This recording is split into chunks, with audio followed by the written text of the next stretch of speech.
Katika kipindi tunakuletea wasanii. What's up my guys, I go by the name Rainams.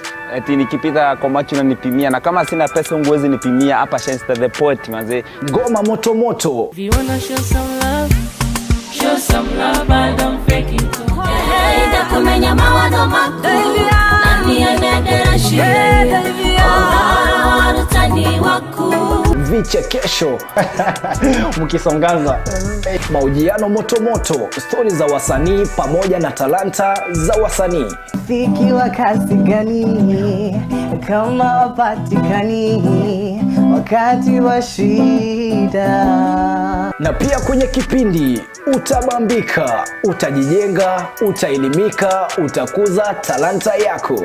My name is Rebecca Mutie, I'm a model and I'm Afri Kenya. I'm a student. Napenda kusikiza kipindi cha Bonga na Katoni kila Jumatatu kuanzia saa 9 mpaka saa 10. Kumbuka ni kwenye Bonga na Katoni ndani ya Tas TV kuanzia saa 9 hadi saa 10 kila siku ya Jumatatu. This is Bonga na Katoni in Tas TV. Karibuni.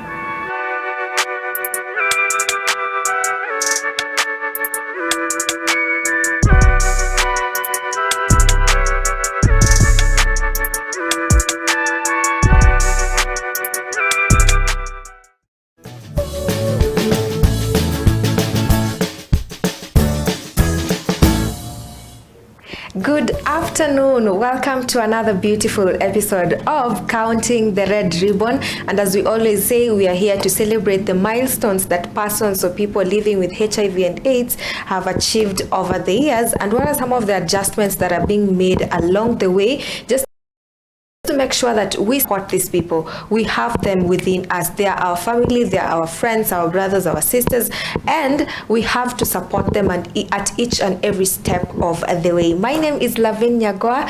Remember to follow Tas TV across all social media platforms at Tas TV_KE on Twitter, Instagram, and TikTok, at Tas TV on YouTube, or Tas TV official on YouTube, and Tas TV on Facebook, www.tastv.co.ke on our website. Thank you so much. So now the topic of the day is the role of nutrition in preventing HIV transmission from mother to child. And as always, I have a guest who's going to be guiding us throughout that topic, just to make sure that we get to understand what is this that we are talking about. Karibu sana. Asante. It's another day, another time that we get to have you. So for our new viewers, please introduce yourself.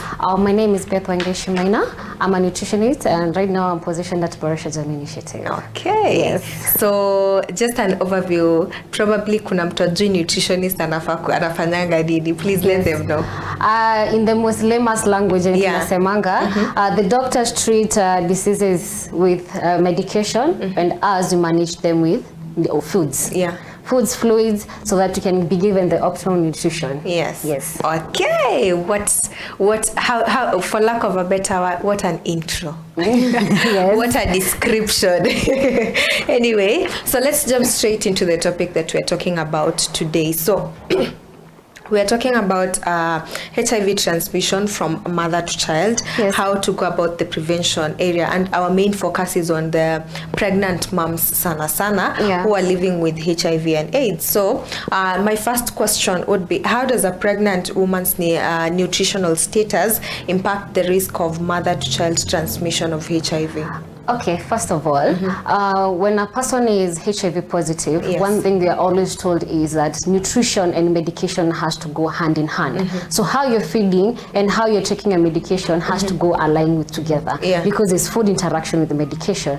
So for a pregnant mom, okay, for us, we always say, yeah. When you see a pregnant mom, pregnancy is like a disease, because pregnancy requires a lot. Even the mom, they need nutrition. So when a mom is malnourished and she's pregnant, what she's risking is infection, because the child is feeding through the mom. Oh yeah. Isn't it? Yes. Yes. So if the immune system of the mom is not healthy, it's strong, it's going to affect the child. The child. Exactly. Okay, so that is where the importance of now having to eat, having to make sure that you take enough water, water, having to make sure that umekula the right food, the right quality and quantity. So there's also the aspect of quality and quantity. Yes. Okay, interesting. So talking about diet, what are some of the specific dietary recommendations for pregnant women living with HIV? Do they have to eat just to make sure that they reduce the risk of transmission to their infants?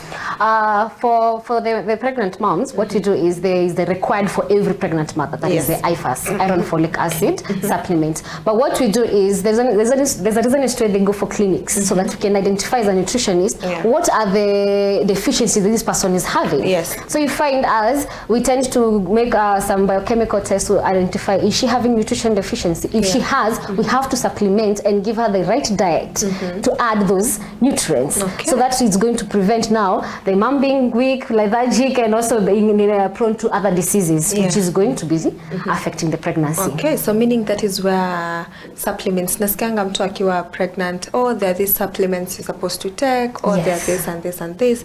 So does it mean just from a very random point of view, do we have, are supplements just supplements, or we have supplements for specific needs? For instance, we are talking about HIV. Some supplements that they're supposed to take that the others who don't have are not supposed to take, and something of the sort. Oh, for HIV, it's required every time they're going to for clinic, they're given vitamin A, that is after every 6 months. For us, normally, because we are feeding, we don't get that deficiency. You see? So you find there are some nutrients that are going to be told to, they are required to take. But if this person, their nutrition status is okay, we do not prescribe the supplementation. Okay. Yes. Okay, so talking about nutrients, could you please describe to us particular nutrients or supplements that may play very important roles in supporting the immune system of our moms, our pregnant moms living with HIV? Okay, so when it comes to now pregnancy and the mom and everything, we have to look at accordingly. This person needs to rebuild her body because she's growing also. Her belly is also growing. So bodybuilding foods, that is proteins, and then you find because of the energy this mother requires and all that stuff, you also prescribe for the diet they're supposed to be taking carbohydrates, enough carbohydrates according to the MOAC of the patient or the BMI. You see, so then the most common one we always advise ladies, that's why you find the ladies who are pregnant, they're always told eat a lot of fruits, eat a lot of vegetables, because of that. Beetroot. The most common beetroot, and there is this red fruit everybody likes. Exactly. So you find the reason is to be advised that is because vitamins and minerals are the ones that boost immune system, and they play a very big role in pregnancy. So if you lack something like vitamin B9, that is the folic acid, there is going to be inborn errors where you find the child is lacking a limb. You see, and remember, unapata mtoto anazaliwa and with a missing limb or issues with the legs. It's because during the pregnancy she didn't follow the instructions. Yes. Because there's somebody I know, that's why I'm shocked. Yes, so that's why you find most people always advise the moment you are pregnant, please rush to the clinic. Most people are like, why am I going to the clinic? It's because we are actually preventing inborn errors, and there are a lot. And also the most common is cleft palate. What? I didn't know. And it is just folic acid. Go to the clinic, it's free, get it and take it.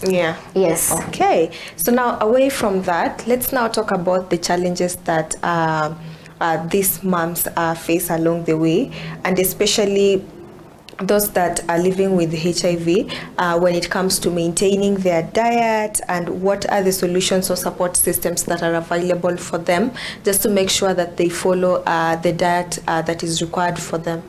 The difference between a mom who is HIV positive and the one who is not is when you have HIV, she has the right to eat like everything, anything, exactly. But a person who is HIV positive, they are given a specific diet. So this person is required to take a specific diet with specific things. Yeah. And if she lacks, remember there's food interaction with the medication. Yes. So that is going to affect them. So this mom, she's also experiencing the fact that, you know, when a normal mom, a healthy mom who is not HIV positive, is not going to think, oh, about breastfeeding, what is going to go. She knows once she gives birth, I'll be able to breastfeed, only to eat the right foods, and milk is going to come. When a pregnant person who has HIV, a mom who is HIV positive, she has to think now, she has now to choose which is the best nutrition I'm supposed to give my child before the child starts eating. They have to go through that. Okay. Then secondly to that, they have to change into their diet for lactating. So she has to look under all those categories. Thirdly is, what other people don't know is, these children also undergo through medication. Okay. Depending with what the mom has chosen, the child has to go through under medication. And if the mom has chosen that she's not going to breastfeed, that means the child is not going to be under medication. But she has to now maintain sanitization vizuri so that she cannot transmit the infections to the child. Ile tabia unapanguza mtoto na mate is done. You can do that. And the way our African moms love that. Hata ukiwa mkubwa they still do it. Yes. Anakutana na wewe and she's like, mbona hapa kuna? Yeah. Okay. Yeah. So that is talking about now the overall maternal nutrition. Maybe just to give how important is it, and what role does it play in the overall health and development of these infants wakiwa kwa tumbo za mama? In overall, once a lady is pregnant, as I said, it becomes like a disease. Because mtoto anakula nutrients, and if you have deficiency, the child is going to keep taking from you. So if you do not eat the right nutrients that are required, that you advised when you're going for clinic, so that the baby can grow healthy, and also for you to correct the nutrition status, the deficiency that you have, you now tend to find there are ladies who have fallen teeth when they're pregnant. Hair is also falling off, back issues, because the child is now eating from the mom. That's why you're required every time that you're actually pregnant, insulin on it. On mental health, the only thing is, if this mom has some conditions that needs to be stabilized, some can be stabilized through nutrition. If they are more proteins, because if I have a lot of carbohydrates, so when you find now when I have a patient, I will have to look for all those things. And if I suspect there's an eating disorder, there is mental health, I have to refer them to a counselor, so that the counselor can now identify, this is what this patient is suffering from. Then she comes referred back to me, so that I can give her now the diet to solve everything. Okay. Yes. Yes, guys. So in case you're joining us just now, we are talking about the role of nutrition in preventing HIV transmission from mother to child. We've had such an amazing discussion, but in case you want to join to saizi, please make sure that you go back and start from the beginning, so you get to understand what exactly we have talked about. We have highlighted some of the impacts, the risks that come with pregnancy as a mom who's living with HIV and AIDS, and what you can do. So right about now, allow me to talk about our sponsors of the day. So this episode is proudly sponsored by the Smart Shopper. Check out the products that they have. They have amazing products ranging from home decor to birthday decor to kitchen decor, jewelry, beauty products, and all that. Whatever you need, and for whatever purpose that you need, make sure that you call the number 0798154042 to make your order. Away from that, we are headed on a very short commercial break, and when we come back, we're going to be tackling the second part of the topic of today. See you guys in a bit.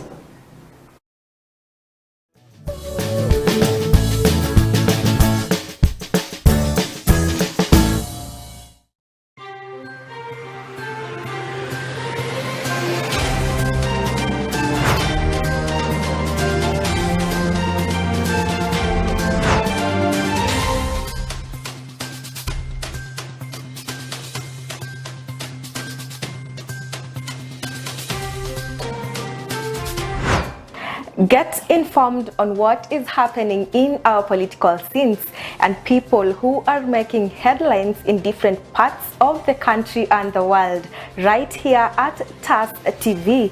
Join me, Lavin Nyagoa, as I bring to you weekly news highlights that are factual every Friday at 4 o'clock.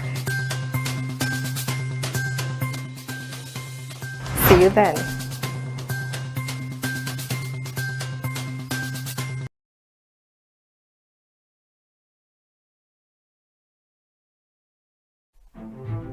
Welcome to Tas Media Institute, the home of undiscovered talents. You will be trained by professionals who have a passion in what they do. Do not be left behind. Enroll now and become a pioneer of Tas Media Institute.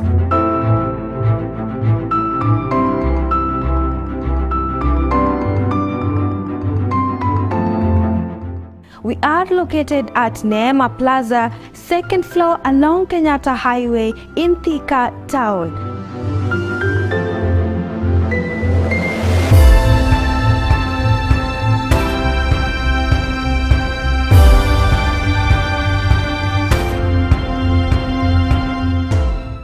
Life can sometimes take unexpected turns, and this family's story is no exception. When a gas explosion completely changed the course of their living, Mr. Joseph Lual and his family have been forced to face unimaginable hardships. But even in this phase of adversity, they have managed to persevere with so much resilience. And as the saying goes, adversity introduces you to yourself. Let's get the story of Mr. Joseph and his family.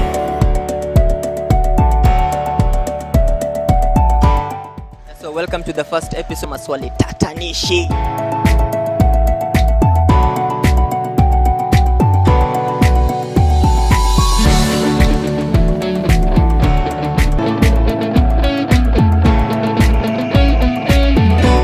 At Tas Media Institute, we let you discover your talent. Katika kipindi tunakuletea wasanii. What's up my guys? I go by the name Reynams. Eti nikipita kwa macho unanipimia, na kama sina pesa unguwezi nipimia hapa Shenster the Poet manze. Ngoma moto moto. If you wanna show some love, but don't fake it. Moto moto, stori za wasanii wakati wa shida. Na pia kwenye kipindi utabambika, utajijenga, utaelimika, utakuza talanta yako. My name is Rebecca Mutie. I'm a model and I'm African Kenya. I'm a student. Napenda kusikiza kipindi cha Bonga na Katoni kila Jumatatu kuanzia saa 9 mpaka saa 10. Kumbuka ni kwenye Bonga na Katoni ndani ya Tas TV kuanzia saa 9 hadi saa 10 kila siku ya Jumatatu. This is Bonga na Katoni in Tas TV. Karibuni.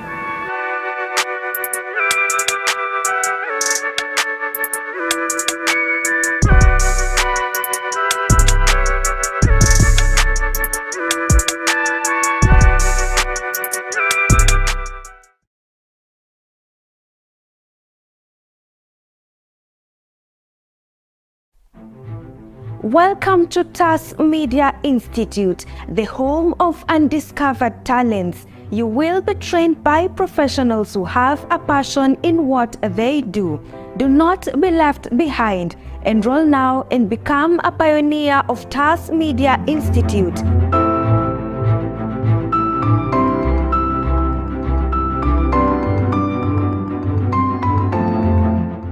We are located at Neema Plaza, 2nd floor along Kenyatta Highway in Thika Town.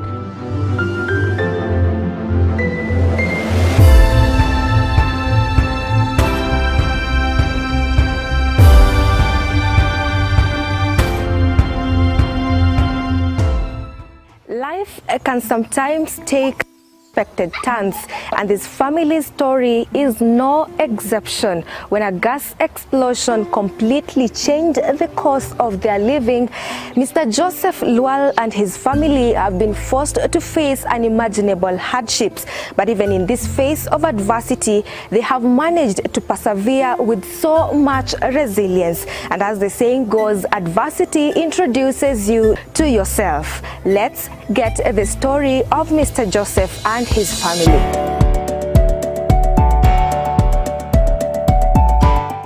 So welcome to the first episode of Brain Busters. My name is Mwangi Dominic. Lotko barabara ya MKU. Tunauliza maswali tatanishi.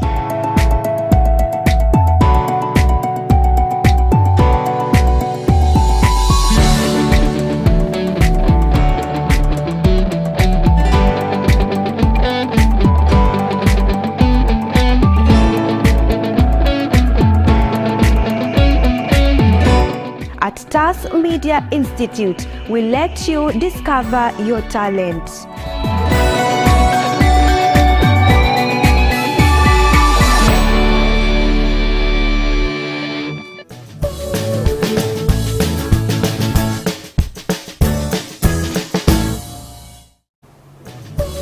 Welcome back. Thank you so much for choosing Tas TV. And like I said before we went on that break, in case you're joining us just now, make sure that umerudi nyuma so that you start watching from the beginning to get to understand what exactly we've covered and what we want to cover now. So just to jump back straight into what we were discussing about, before we went on that break, we were talking about pregnant moms, which brings me to my next questions. My next question on the dietary patterns. So are there any specific foods that pregnant women with HIV should focus on in order to enhance their immunity? That is vitamins and minerals. That one is the focus of the vitamins and minerals. It is to boost immunity and also for prevention of other diseases. But when it comes now for dietary patterns, this for everyone actually they're supposed to be taking almost 4 meals in a day. Okay. 4 to 6 meals in a day. From breakfast, lunch, supper, dinner. And between there are 2 snacks time.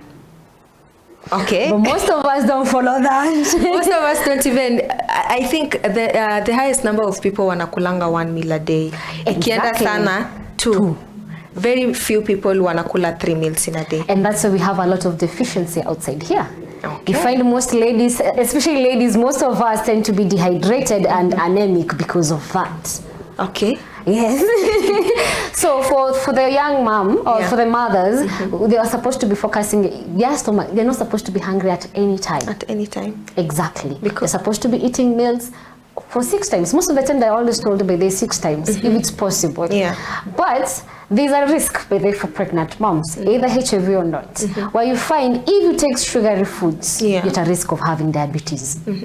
It's called gestational diabetes during pregnancy. So that's why you have to always advise sugary foods, minimize. Carbonated drinks, please avoid. Coffee and tea, minimize. You see, so there are things you're supposed to restrict yourself from. And now the rest is going now to be affected. The dietary is going to be affected by the signs and the symptoms of the mom, because there are ladies who, when they're pregnant, they're actually diarrheaing. Yeah.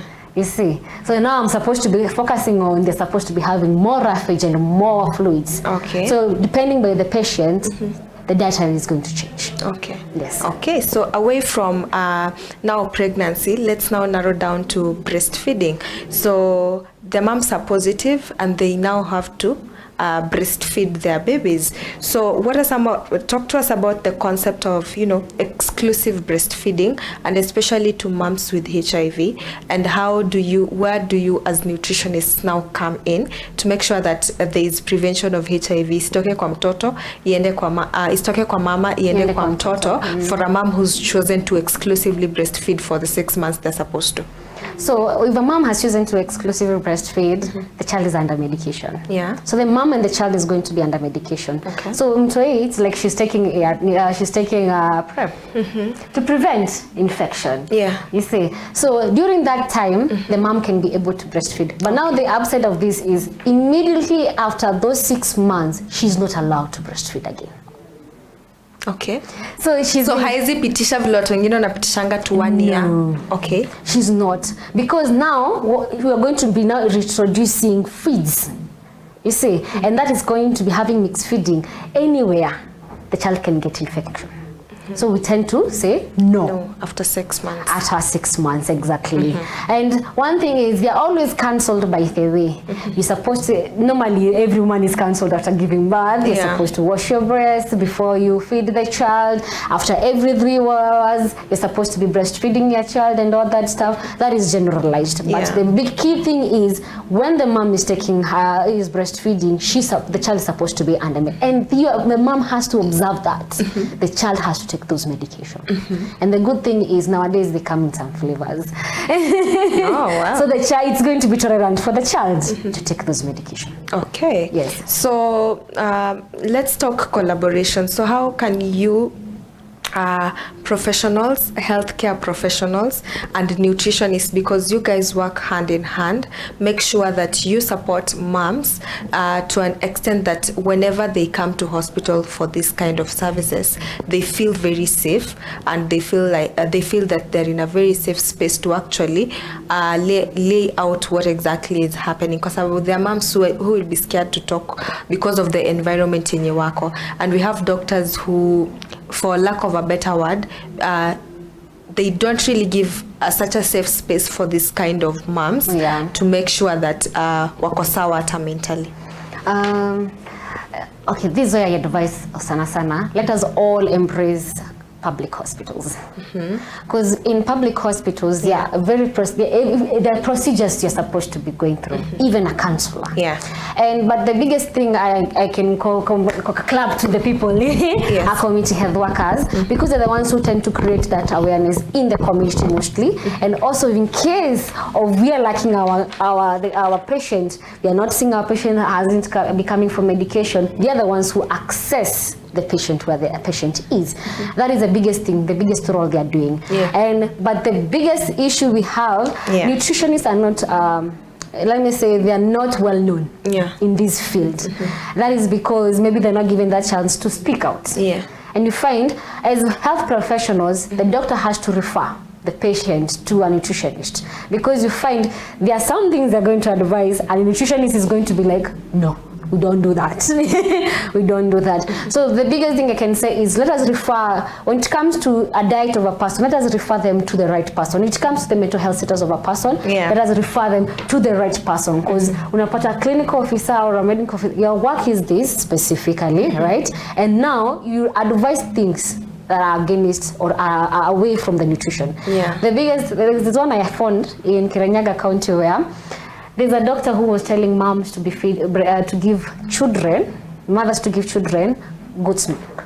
And the first question I asked that mom was, you yourself, can you take that breast milk? That milk, cow's milk, the goat's milk. And she was like, no. Then why are you giving the child? If you yourself you can't take it, why are you giving the child? First of all, it has high fat quantity, and the smell. You see, to most that is an irritation to a child. If you yourself cannot take it, why are you forcing the child to take it? That's why we tend to advise these people, always see the right professional for that issue that you have. If it's medical, see the doctor. If it's nutrition, see the nutritionist. If it's the mental health, go and seek a mental health practitioner. But now you find we are always listening to one doctor and that's it. But you find now that's where the nutrition co-works comes in, because the advice are going to be different from the nutritionist. Yes. Okay. Let's now talk culture.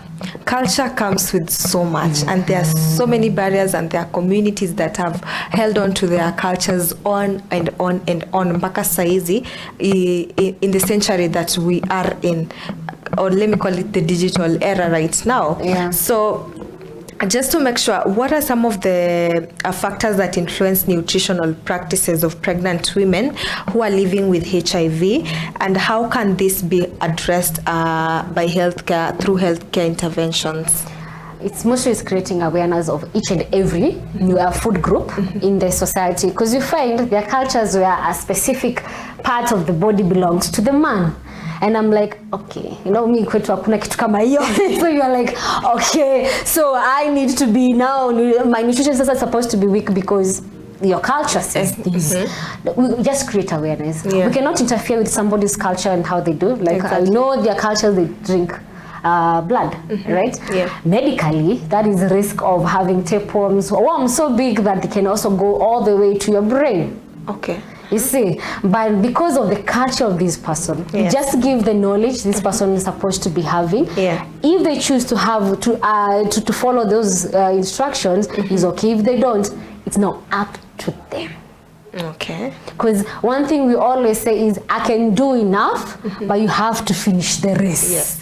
Exactly. And it takes two to tango. To tango, yes. So if you cannot do your part and I'm doing my part, we will never be able to achieve both goals. Exactly. Interesting, guys. So now, Producer Naniwa, so as we conclude, my last question to you would be, we have community-based nutrition groups. So how then can their programs be integrated in the community, and to make sure that the larger efforts that they're doing promotes maternal and child health, particularly in the context of HIV and AIDS? So community nutritionists, they're in organizations, like the one I am in right now.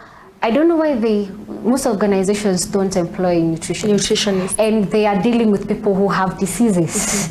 So you find you have an organization like LVCT, it deals with HIV and AIDS. Thank God they have nutritionists. Exactly. So when they are managing the clients, the patients in the community, you find, clinical nutritionist is not like community-based nutritionist. LVCT, the patient comes to the office, they meet the nutritionist. But the community nutritionist goes to the patient, so they can be able to solve a lot of issues by seeing the environment. Because when you give a diet to a patient, we have to also look about the economic status of this person, the social status of this person, all rounded. How is it going to affect the nutrition status of this person? Because sometimes anaweza kula lakini ongezi kilo. It's all mental. Their social status is poor.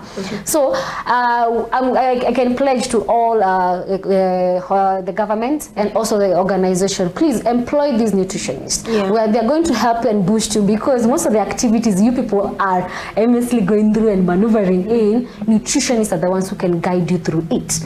Like as we tend to solve our food security by installation of kitchen gardens to the community. So you have solved a lot of issues, in that same small spot. Exactly. Okay, so do you feel that the government is doing enough to support nutritionists? Kind of no, because I've gone to a seminar where we're talking of, you are all nutrition health practitioners, and the biggest thing, the person who was organizing this, he said, I don't know why the government is lagging behind, because they found where they were going to a meeting, and that was the first time there was a person who was a nutritionist. And there have been clinical officers who have been going there, nurses have been going there, medical officers have been going there, but that was the first time nutritionists are going. Why? And during COVID, we are the ones who were being called out from our houses because whatever we were doing medically, with medicines, we were not being able to manage. But whatever you people were doing was nutrition. Maji moto na garlic, you were being told tangawizi and mint, lemon, all that was nutrition.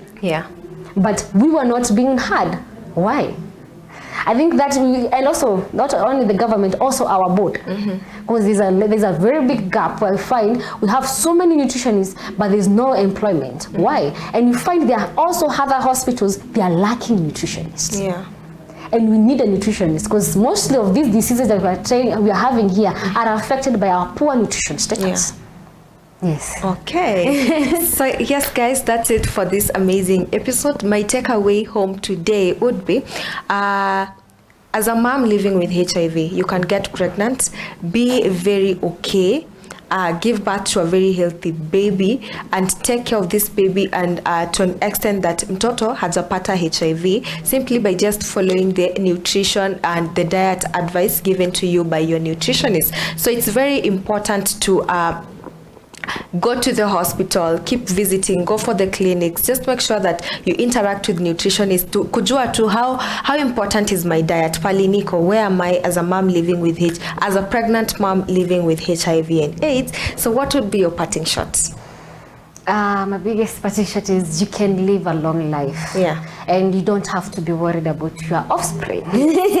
Because everything can be sorted out. At least we're now in a technology where, we're in an era in a technology where we can be able to solve issues that were being affecting a lot of people back then. Yes. Okay, so thank you so much guys for joining us. Remember, this is Tas TV. Always watch our content every day, all day, and thank you so much for 1.8k subscribers. We are on the road to 2,000 subscribers, so please make sure that by the end of December mumetusaidia kufika pale. We appreciate your support and see you next time. My name is Lavin Nyagoa. This has been Counting the Red Ribbons.